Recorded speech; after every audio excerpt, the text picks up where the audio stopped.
After airing its final episode, a pretty good one, in 2018, Cartoon Network's show, made for children and adored by adults, Adventure Time, returned to the screen in 2020 on HBO Max. First with an episode following the adventures of BMO, and another in November 2020 that followed some of the post-show adventures of Marceline the Vampire Queen and Princess Bubblegum. The first one was good, the second one was amazing. Adventure Time Distant Lands Obsidian gave us an overdue and intimate look at the romantic relationship that was rekindled between leading ladies, Marceline and Princess Bubblegum, in the final episode of the show when they were finally shown kissing on screen for the first time. Personally, and I don't think I'm alone on this one, given the internet's general mood towards the couple right now, the great gayness of Obsidian was wonderful for everyone, both those who had watched Adventure Time over the years, and for those that just wanted to see the bi-pixels doing the kiss. Obsidian served as an epilogue to a relationship that was weaved through the show over 10 plus years in real time, and a millennia in canon, between a sentient piece of candy and one emo demon. Obsidian gave us a domestic, healthy relationship between two in-depth, fully fledged characters with wants and needs and motivations, and a somewhat groundbreaking, explicitly queer relationship in a children's show. It gave us silly but really good music, it gave us desperately wanted backstory, as well as hints at the future. There was a dragon and Maria Bamford, and again, it gave us the bi-pixels doing the kiss. And I don't want to understate this before going into the rest of this video. Obsidian was good and important, and you should absolutely go watch it if you haven't. I really, truly loved it. However, watching Obsidian, I found myself haunted by a ghost. Haunted by a ghost shaped like the truth. A truth I know in my heart. A truth that I would prefer to forget about, but I don't think I can because I think it's important. Or relevant. Let's go with relevant. Especially given recent discussions around censorship and bisexuality in fantasy television, and which creators get credit for what. As someone who falls into the watched Adventure Time from the beginning camp, I love the content in Obsidian as much as I love the characters of Bubblegum and Marcy, but I recognise it for what it is. A beautiful, messy, capitalist apology letter. Fan service you can both market and guarantee I will watch 1,000 times over. And I guess what I'm trying to say with all this is, I am sceptical of a marketable apology letter from Cartoon Network and the Adventure Time creators that comes only in the form of pixels and not, actual words. Obsidian was a beautiful apology, but was it good enough? And, well, what was it even an apology for exactly anyway? What does it say about queerness and representation? Well, let's go back to the beginning of Adventure Time's history and work that all out, shall we?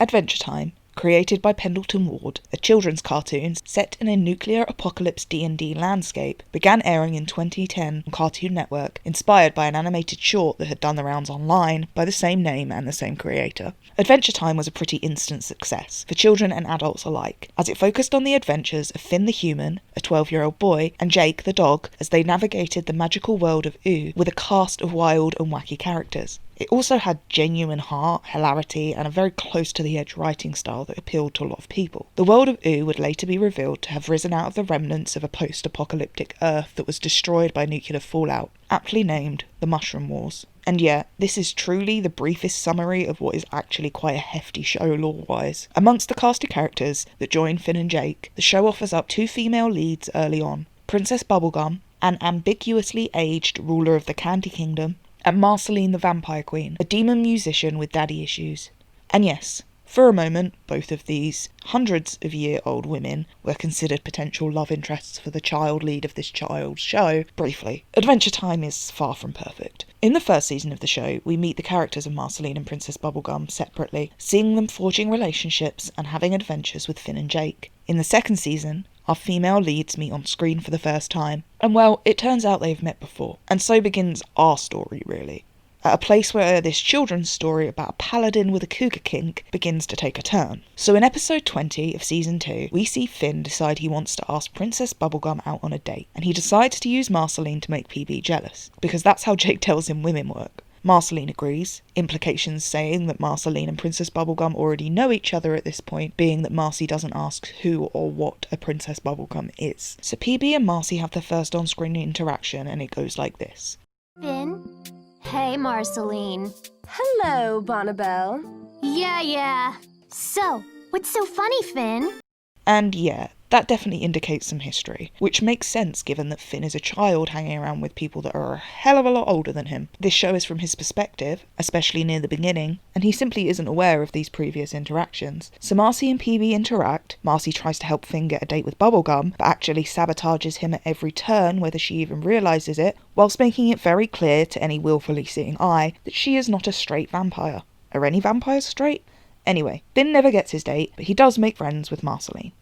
The next episode we see Marceline and Princess Bubblegum interacting in is Season 3, Episode 10, the now infamous episode known as What Was Missing. This is still one of the best episodes of Adventure Time in my opinion. In this episode, our cast of main characters have various items of theirs stolen by the evil Door Lords, just go with it, and have to team up to defeat them in order to have their stuff returned. Throughout the episode, there are tensions between Bonnie and Marcy. Both are seemingly annoyed at each other's presence, and they are constantly having arguments about how to achieve their task. The answer on how to defeat the Door Lords is essentially revealed to be truthful music about friendship, and this is revealed when this happens. You don't like that? Or do you just not like me? Sorry I don't treat you like a goddess. Is that what you want me to do? Sorry I don't treat you like you're perfect, like all your little loyal subjects do. Sorry I'm not made of sugar. Am I not sweet enough for you? Is that why you always avoid me? That must be such an inconvenience to you. Well, I'm just your problem. I'm just your problem. Well, I shouldn't have to justify what I do. I shouldn't have to prove anything to you. I'm sorry that it's working! Look at the door! Me on your blacklist, but I shouldn't have to be the one that makes up with you. So why do I want to? Why do I want to bury you in the ground and drink the blood from your... So essentially, Marceline has an incredible musical breakdown, making the audience and Finn and Jake question, is this gay? Maybe? The episode continues with the gang defeating the Door Lords, when Finn sings one of the greater songs in the show in my opinion, about friendship and stuff while closing down his crush on Bubblegum momentarily and addressing the weird tension between the two girls as he calls them, and the gang beat the Door Lords and receive their items back. Marceline, it is revealed, had nothing actually missing. She simply wanted to hang out with PB, Jake and Finn. And with Bubblegum, it is revealed that she had lost a shirt that Marcy had given her. Marceline, here's your rock shirt. Hey, that's not... It's mine. That's mine. You kept the shirt I gave you? Yeah. It, means a lot to me. But you never wore it. Dude, I wear it all the time. As pajamas. So, yeah, this is all definitely a little gay, right? There are definitely some, these two have some history vibes to this entire scene. All the clues are there. Also, if you haven't seen Adventure Time and are watching this for another reason, remember this shirt is important. And at the time, people, mostly teenagers on Tumblr and similar mediums, went a little crazy. They went wild before the episode even aired because a preview was released very much implying that something may be happening, and like, definitely in a gay way. So when the episode aired, it felt like confirmation of something that had been teased, both in previous episodes and in the advertisement. And the story of Adventure Time and weird advertising controversies will repeat itself throughout this video. And of course, there were naysayers and homophobes too, but really it all felt pretty exciting. In the year 2011, this kind of potential representation, queer representation, in a cartoon watched by children on Cartoon Network was incredible, truly groundbreaking in Western media. It was unimaginable. There was nothing on television like this, really. We're talking about a point in history where Glee was only just taking off. We're talking before Korra. This moment in cartoon media history paved the way for so many other shows. Shows like She-Ra, Gravity Falls, The Owl House, and even Rick and Morty all exist because Adventure Time did first. And a lot of the queer representation in things like The Owl House and She-Ra are directly related to this moment between Marcy and Bubblegum. It started everything that people online are obsessing about today in these gay as hell fandom spaces. It was important, and like I said before, frankly unimaginable, and quite literally unimaginable apparently, because after this episode aired, and reactions were in, things started to get a bit crazy. Gay kids were rejoicing as the creators of the show seemed to retreat, as the questions surrounding Marcy and PB's relationship began to arise. Something that was supposed to be beautiful and exciting quickly became, let's say, chaotic. And to explain it all, we need to talk about Rebecca Sugar and some deleted cast tweets. Rebecca Sugar is a shout-out, non-binary bisexual cartoonist and writer that worked on the earlier seasons of Adventure Time full-time and carried on advising the show in later years.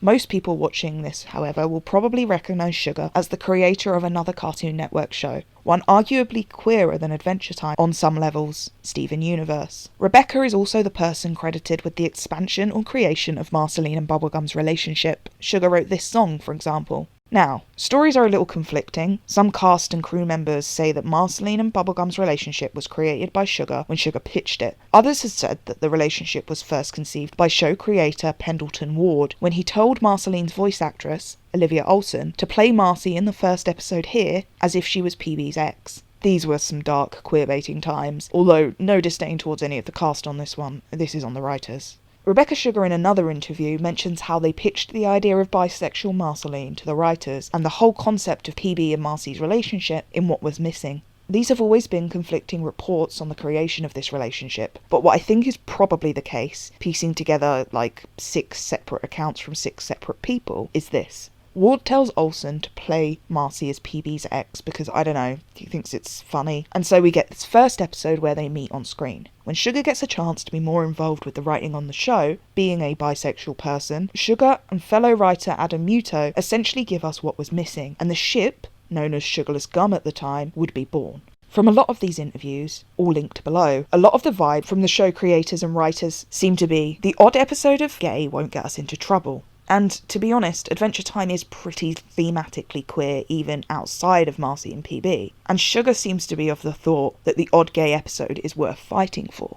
Again, speculation and accumulation of quotes on my behalf, but this seems to be what makes the most sense. Either way, Marcy and Bubblegum were both shown to be bisexual, to have some sort of mysterious past relationship with each other pre-Finn, and when fans wanted to discuss this, enjoy and celebrate it, we were essentially met with a wall of silence. Or the odd, well, if fans want to see what they want to see, then they can, comment. The writers and the creators of the show as a whole had given us something gay and then just seemingly retreated. But why?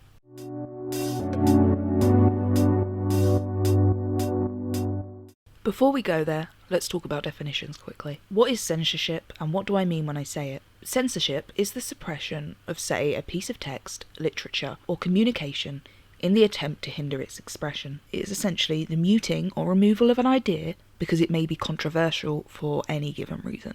Examples range from political, things like journalists being imprisoned and killed, to the censorship of things like child abuse in modern films, to the censoring of your own written work because you're worried about what your parents might think if they know you wrote porn. Censorship is a vast concept and will continue to be as I apply it to the following rant I'm going to have. When I talk about the censorship of Adventure Time, things can also get a bit complicated. Adventure Time was a highly censored show. Like, really censored. In many countries all over the world, for honestly silly reasons in some places. It is a show predominantly aimed at children after all. Cartoon Network and the writers of the show all participated in some censorship of the story themselves too, though. Cartoon Network definitely had influence over how certain stories played out in the show before the show ever aired, and the writers, I hope to show anyway, decided not to approach certain subjects knowing this. So let's talk about Marceline and Bubblegum. After the airing of the episode What Was Missing, things in the Adventure Time fan spaces were a little weird. Marceline and Bubblegum were queer, except they weren't. Except they obviously were, and no one quite knew what to do with it. Cartoon Network and Adventure Time creators chose to take the route of silence on this issue. Gay things didn't happen in children's cartoons, so what was there even to address? They stayed silent in many ways for a long time, essentially having no interactions between Marcy and Bubblegum on the show, whilst art was still being posted online by artists like Natasha Ellegree, who was working on Adventure Time at the time. However, in other ways, they didn't stay silent. Here's what you missed on Adventure Time. It's mathematical. Mathematical was a companion fan show that aired after Adventure Time, and was not created by the Adventure Time writers, but was more like an official spin-off. It discussed what had happened in the previously aired episodes, and discussed what could happen in the coming ones. It was essentially a recap show with fan interaction, and the recap for What Was Missing ended up causing one of the most profound and pronounced Adventure Time controversies ever. one that I personally believe leaves a bit of a stain on this whole story, if I'm honest. As I said, Mathematical was not made by the Adventure Time team themselves, but by the Predator Studios, the animators for Adventure Time, and therefore the things that were said in it were not canon, and no one ever assumed they were. The show was just a silly recap of the fan mood, having played around with theories in regards to heterosexual pairings in the show before bubblegum was ever implied. Bubblegum being the ship name I'm going to use for Marceline and Bubblegum. The episode recap for What Was Missing was produced by a man named Dan Rickmers, and included, next to a joke about a child wanking over a woman's hair, a mention of the Bubblegum and Marceline relationship. The mighty Door Lord robs Finn of his most prized possession, the lock of Princess Bubblegum's hair that he uses for his special time. Don't worry, bro. We won't tell anyone about the private time you spend with your wad of Princess Bubblegum's hair. So the gang chase the Door Lord down, but they're locked out until they can form a band and play a rockin' song together. Can I be the jerk in the band? Because that's an important part of a band's success. This episode is jam-packed with Rebecca Sugar songs like Marceline's rock ballad, I'm Just Your Problem. Sorry I don't treat you like a goddess. Is that what you want me to do? Sorry I don't treat you like you're perfect, like all your little loyal subjects do. Marceline drops so many drama bombs that the band breaks up. But Finn realizes what the band was missing, the power of friendship! You are my best friends in the world. And that's right, I'm talking about the two of you girls. And you, Jake. I want to sing a song to you and I refuse to make it fake. In this episode, Marceline hints that she might like Princess Bubblegum a little more than she'd like to admit. Maybe a little more than Finn. Do you see where I'm going with this? You kept the shirt I gave you? Yeah, it, means a lot to me. But you never wore it. Dude, I wear it all the time. As pajamas. What do you think about Marceline and Bubblegum getting together? Does that leave Finn out in the dust, or is it just adorbs? Tell us what you think by commenting or leaving a voicemail at 917-408-FRED! The latter being the more tame of the two subjects, I would imagine. Of course, the world being a misogynistic, homophobic shithole, this was not the case. The mention of a possibly bisexual relationship occurring on the show via a silly internet recap show had apparently terrified the powers that be at Cartoon Network and Adventure Time, even though they had been the ones to create it. So Rickman's boss at the studios, Fred Siebert, calls him out because Adventure Time had called him out. We don't know the entire ins and outs of the situation, but Adam Muto, a writer and future showrunner of the show, essentially said that the recap of What Was Missing had crossed a line by implying that Marcy and Bubblegum was more than accidental subtext, and that the recap had implied canon things that the show hadn't. If it was just a fan video, there would be no problem at all. The problem was that it was made by a production company actively involved with the show. The video took something that was a possible subtext and declared it, in effect, text, and made it seem like the production was actively seeking out input on plot development. I just played the recap, and I personally think this excuse is bullshit. In terms of actively seeking out input on plot development, that number was there every episode.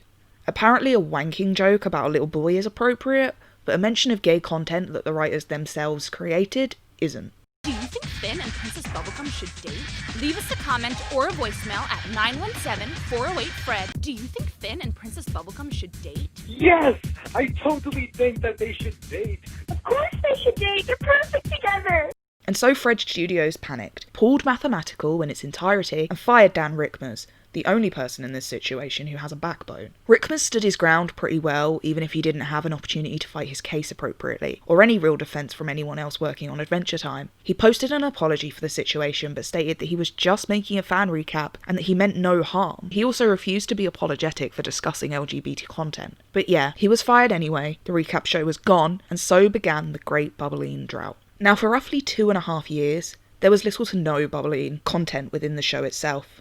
There was comic stuff, I've read it, a lot of it is queerbaiting as hell considering when it was written, even if it technically isn't anymore. There is arguably more Bubblegum comic book content than show content, but I really don't want to get caught up in the multiple confusing mediums, especially when none of it was canon or explicitly gay at this point in the story. Not to say that it isn't gay though, these comics really are quite gay. But yeah, nothing into the show was happening, and Marceline and Bubblegum were hardly even allowed to appear on screen together until 2013. In episode 27 of season 5, we get another arguably explicitly queer episode of Adventure Time, focusing on Marceline and PB. And in this episode, we see the return of that shirt that I mentioned before. Summary of the episode is this. Bubblegum loves Marcy so much she has slept in her shirt for hundreds of years. This seems irrelevant and over the top of me, but I kid you not, this is the first scene of the episode. Whilst PB is going about her daily candy shenanigans with the gang, Marcy interrupts her and makes her come on a mission with her to fight a Sky Witch. It's really cute, we get conversations and nice moments. As the episode goes on, it's revealed to us that the reason Marceline needed to fight the Sky Witch is that the witch feeds off emotional energy and had stolen Marceline's parental issues stand-in teddy bear because of its said emotional energy. Marceline wants her bear back because it is important, and Marceline is important to Bubblegum, so PB ends up helping. However, with no tricky way to beat the witch and return Marcy's bear to her, Bonnie trades with the witch instead. The psychic resonance on Hambo is nothing compared to this, baby! Marceline! Yoink! Hambo! Oh, it's me, buddy. How did you... I took care of it. Let's bust out!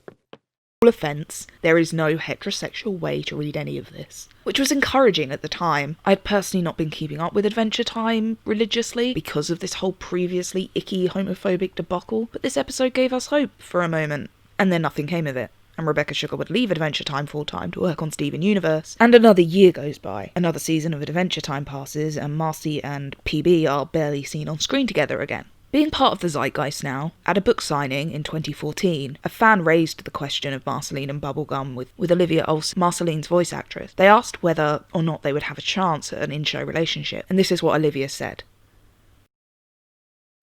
And he said, "Oh, you know they dated, right?"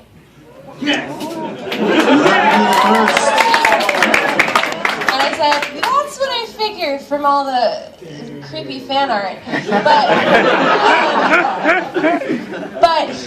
And I said, "Well, are they going to do it on the show at all, or can we say anything about it in the book?" And he's like, "I don't know about the book, but in some countries where the show airs, that is sort of thing is illegal, so that's why they're not putting it in the show." So yeah, that went viral within gay internet spaces, and then this followed. A wonderful backtrack by an otherwise supportive member of the cast, which I'm sure in no way was influenced by the showrunners or network. And some more time passes, Cora becomes canon, almost-ish, just about, over on Nickelodeon, and it is another year, 2 seasons after Sky Witch airs, that Marceline and Bubblegum are allowed some time together, after PB herself is finally allowed some decent backstory. And it is here, at the beginning of season 7, where things begin to change in regards to the portrayal of PB and Marcy's relationship. And here's the thing, everything about this situation is, censorship. Whether it comes from Cartoon Network, or Pendleton Ward, or Adam Muto, or any of the creators, it's still censorship. And that means that the entire relationship of Marceline and Bubblegum, specifically at the point in time that I'm talking about, is queerbaiting, even if it isn't now. I will circle back to this all at the end, but the road to bubbling, to respect for the queer kids watching Adventure Time, was hard, and the creators were not always so great about it. Which brings me to this. Shame. Shame.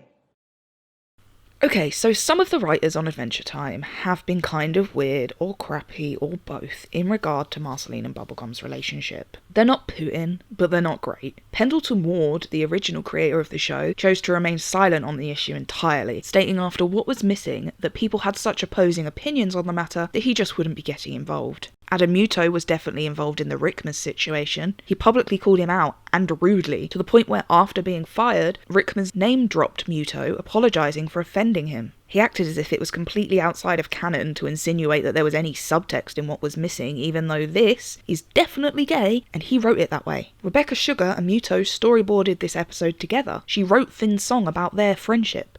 He described the mathematical recap as gaudy and sensationalistic. Producer Fred Siebert of Fred Studios was the one who fired Rickmas. He called bubbling spicy fan conjecture. Writer Jesse Moynihan posted an Instagram pic of Marcy and Bubblegum when Sky Witch aired with the caption "ship, ship, ship," now deleted, but then went on his blog after the episode and made sure everyone knew that it wasn't actually gay. It was more of an obsessive buddy cop kind of thing, and based vaguely on a male friend he was obsessed with, which, well done for being gay and no homo, I guess. Jesse also posted this on his personal blog, which regardless of what your opinion is on a creator drawing such art outside of a children's show is, I think it's funny that no one ever seems to mention it, but apparently that episode of Mathematical was spicy. This stuff is not exactly gay bashing, but it's still gross if you ask me, which you didn't, but whatever. Are these men homophobic?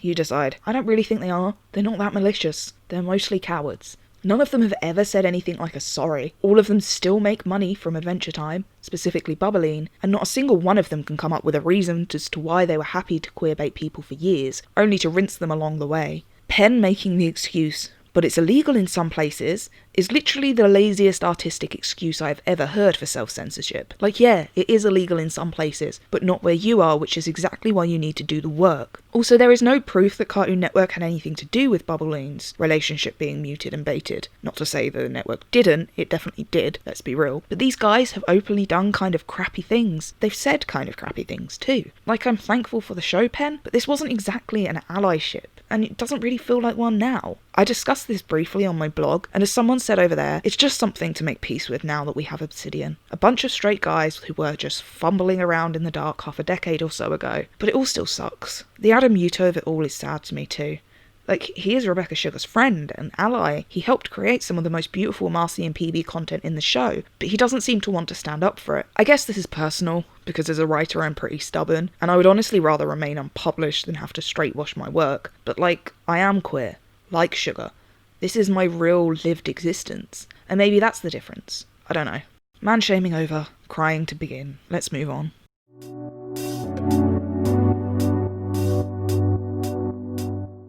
Season 7 of Adventure Time is a good one.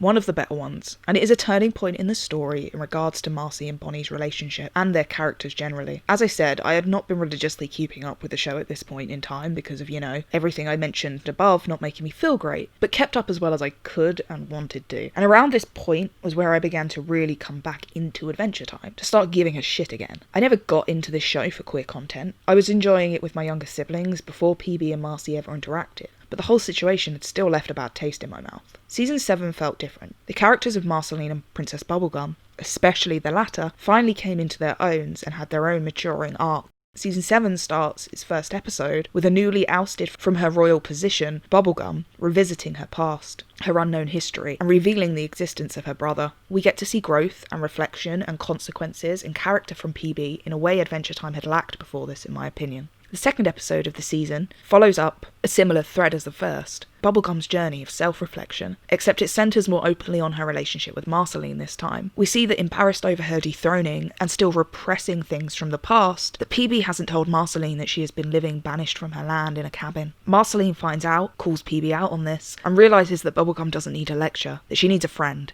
and maybe some therapy, but mostly a friend.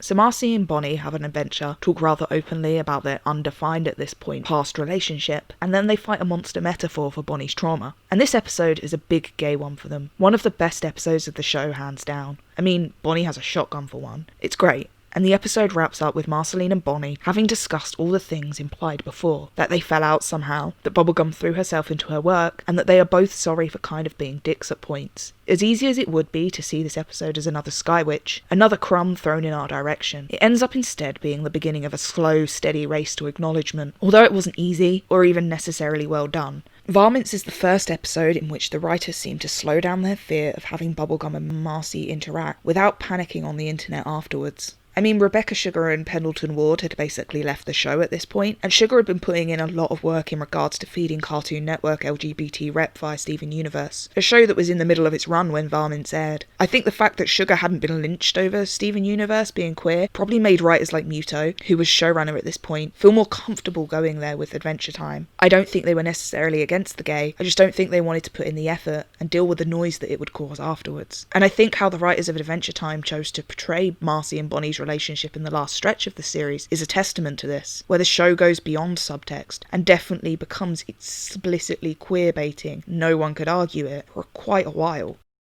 So partway into a messy scheduled season 7, we get a Marceline-centred mini-series called Stakes. It is cool. Olivia Olson re-sings the theme tune to include Marcy and PB, and it is better for it. Contextually, we get 8 episodes following how Marceline becomes a vampire, her attempt to rid herself of her vampireness now, and she has to face some old foes. The whole thing is essentially Marcy's growing up arc, being that although Marcy is 1,000 years old, she has remained a perpetual teenager that entire time, partly to do with a whole vampire immortal demon combo, and partly because she is so traumatised by having seen the apocalypse happen as a child. The first couple of episodes focus on Marcy becoming a vampire in the past, and Bonnie helping Marcy become human in the present. And then she faces a bunch of those vampires from her past, while she faces her internalised fears of mortality and human expression. And yeah, Stakes is queer. If subtext seemed like a stupid excuse before, it would be shameful to apply it here.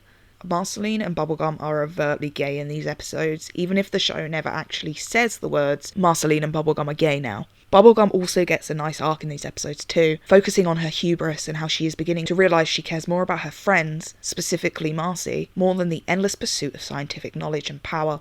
They both need to find balance, and this whole mini-series really gives us Marcy and Bubblegum content, both separately and as a couple, unlike any we had seen before in the show. I'm just going to have to roll tape on this and hope not to get blocked, because it really is that, gay. Marceline, I'm so very, very, very excited to test my new lab out on you. Well, don't get all sentimental on me. Like this scene, for example, honestly. Then there is Bubblegum saying this. And someday, when you die, I'll be the one who puts you in the ground. And then Marcy dreaming of them growing old together. We get our first kiss, even if it is a head kiss. And as an essence of accepting her humanness, we see Marcy begin to embrace and learn how to recognise love. I dreamed about you while I was in my poison coma. I was all old and withered, and you were still nice and pink. You think I'm nice? Yeah, brains, I lost count. That's okay. I'm done with Bat Jacks. I have this weird feeling in my tums. 'Cause you're scared of the Vampire King? No, it's not fear. I know what that feels like. So, maybe it's love? PB wants to move in with Marcy. They want to spend eternity together. And Stakes is just packed with queer stuff between these two. It's just never really said aloud. At this point, no one at Adventure Time was referring to Marceline and PB as a couple. The queerness is there in the episodes, in the subtle dialogue and the less than subtle animation, in the way these characters and arcs play out. But it was the beginning of what felt like a fresh take, a little bit of a retcon on the whole situation. At this point, there was still time left, in the arguably arbitrary at this point in time, remaining episodes of Adventure Time, for Bubblegum and Marcy's relationship to be explored and expressed. But it wouldn't be, and that still kind of upsets me. We would begin to see a change in the treatment of these characters and their relationship, but the show would still be scared to say it aloud properly for years, instead choosing to lean into queerbaiting notions that will be read in the future as canon, rather than just putting them explicitly there at the time. Because after Stakes, things get kind of weird again. Definitely nothing compared to the Great Bubbling Drought. Marcy and PB are allowed to be on screen together now, and though it mostly happens in the background, their relationship is seen to have improved and they both seem to have matured. We get cute things like Happy Ending Song, a very obviously written about Bonnie song that Marcy sings in secret, but only as an online bonus and not within the explicit canon. And after Stakes, Season 7 generally finishes with not a lot of specific content aimed at them as a couple. Season 8 comes along, and we get one mirror episode to Skywitch, a standalone gay episode that is both explicitly queer and highly queerbaiting, that, as a queer person, I don't know whether to be grateful or sad about. In this episode, Broke His Crown, episode 1 of Season 8, we see Marceline bringing PB home to meet the parents. In this case, her adoptive Ice King dad, Simon. And this is definitely a Meet the Parents episode. And it is so gay again that I'm at loss as how else to see it. The whole episode is Marcy trying to build a better relationship between the two most important people in her life, her partner and her parent. It is a sweet, gay, if not slightly triggering, happiest season-esque kind of episode, where we see nothing but progress in terms of PB and Marcy's relationship maturity. We also see a bunch of other stuff, like Marcy and PB holding hands, PB calling Marcy her girlfriend, but like with a tone so we know it isn't actually gay. We have this whole scene. So, you got a boyfriend yet? Ha! No!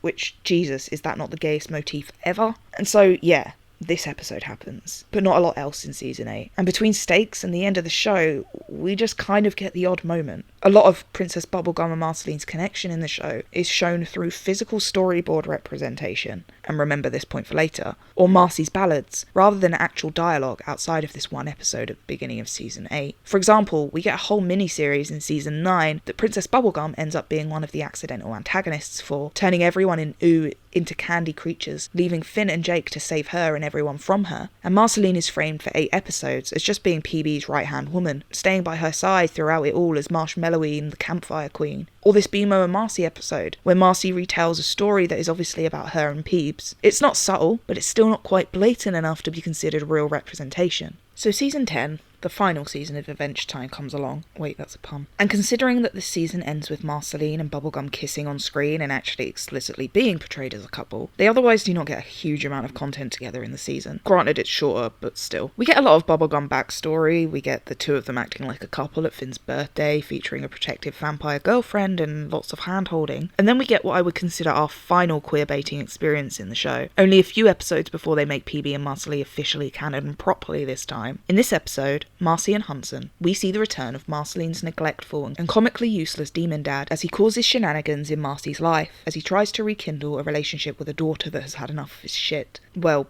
Pep Butt summons him first, technically, but whatever. It's a cute episode, but it is absolutely queerbaiting. This scene specifically, where Hunson asks Finn if Marceline is dating anyone, is only the start.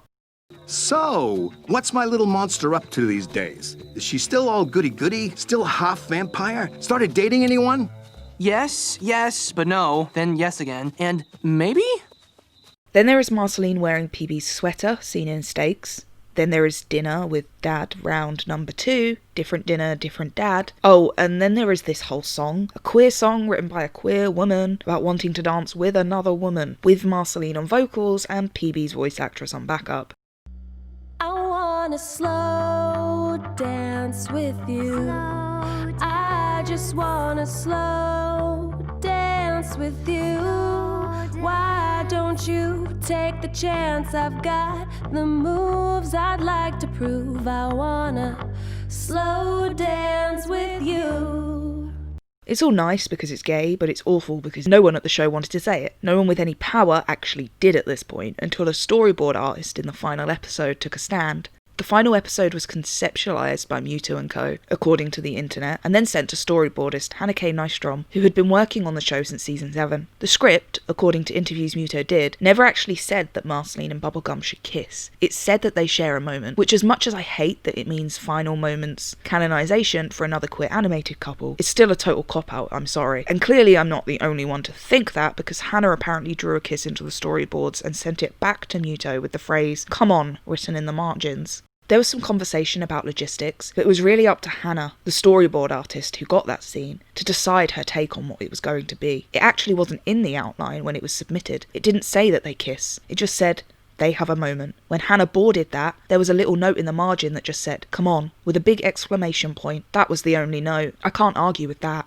Even after the episode, Muto definitely still had some strange ways of speaking about this situation. For example, when a reporter asked him to just literally confirm that the last episode meant Marcy and PB were a couple, he said, "There's enough to draw a conclusion," instead of just saying yes. Even though in the finale we see Marcy and PB together, officially, we see them kiss, and we see Marcy hulk out like never before when she thinks Bonnie has died. They even get cute epilogue cuddling. He helped write Obsidian, damn it. But whatever. It was a slog, a battle, a piss take. But it had happened. Adventure Time finally said their bye was finally bye. Gay was gay, even if only briefly. Rebecca Sugar and Co.'s years of patience and work had finally paid off. Gays were okay now, even if they hadn't been half a year earlier. We had finally been Cartoon Network approved, and everything in the world was good or whatever, apparently. Except it isn't, and that sucks, because I love this show, and I love these characters, and when they kissed I lost my shit just like everyone else. But as time passed between the finale and Obsidian, as things like Steven Universe were essentially defunded to cancellation, and She-Ra aired with basically the same romantic ending as Korra, except they chastely kissed this time, Canon Bubblegum, which is much the same, did nothing much to convince me that there had been waves of change for this kind of woman-loving woman representation in children's animation. Animation in general, really. Watch the Harley Quinn animated show. And so, ignoring the uncanon comics once more, we finally get to Distant Lands, and we get to Obsidian.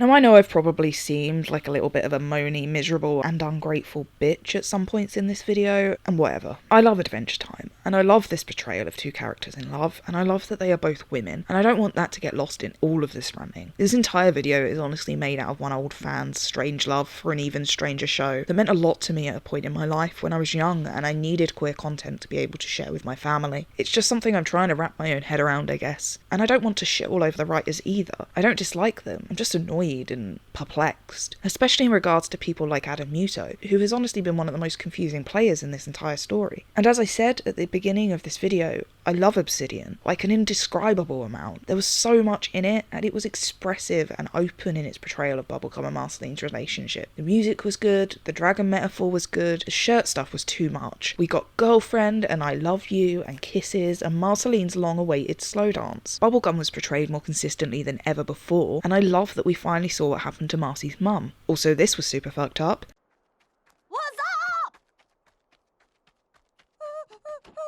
And this was hilarious. She got pants now. It felt like an apology for a lot of the stuff I've mentioned, but it also left me feeling a little sad on reflection too, especially given the kind of praise it is getting.